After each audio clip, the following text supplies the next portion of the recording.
মৃগম ন মানুষম।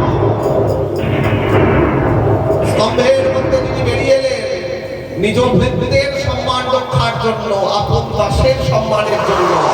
তিনি না মৃগ না মানুষ।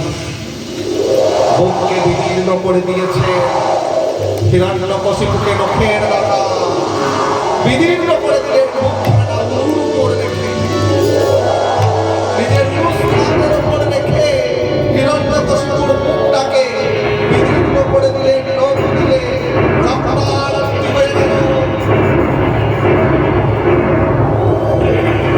সঙ্গে সঙ্গে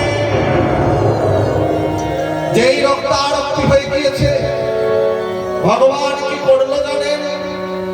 হিরণ্যকশিপুর নারী ভুঁড়িগুলোকে ছিঁড়ে গলায় পড়েছে। করাল দ্রষ্টম করবাল চঞ্চল, ভাগবত বর্ণনা দিচ্ছেন। করাল বদন, এই দেখুন, করাল দ্রষ্টম করবাল চঞ্চল সুরান্ত জিহ্বম ভ্রকুটি মুখল্বনম স্তম্ভর গগর্ণ গিরিকন্দরাদ্ভুত ব্যত্যাসন্যাসং হনুভেদভীষণম।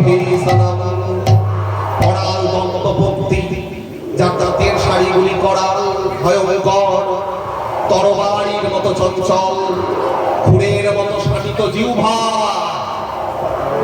খুঁড়ের মতো জিহ্বা, নখগুলি এত ধারালো, সেই বিরাট ধারালো নখ দিয়ে তিনি বিদীর্ণ করছে। মুখের চোয়াল বিরাট, বিরাট ভয়ঙ্কর মুখগহ্বর, বিরাট বড় মুক্তা। সেই মুখগহ্বর অতি ভীষণ দর্শন। একাধারে তিনি ভয়ঙ্কর, আবার একাধারে তিনি মৃদু।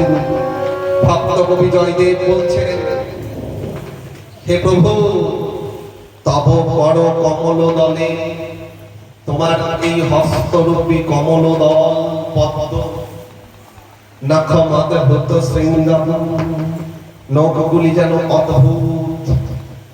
দলিত হিরণ্যকশিপু, হিরণ্যকশিপুকে তুমি দমন করেছ। তনু ভৃঙ্গম, তোমার এই হাতের নখ দ্বারা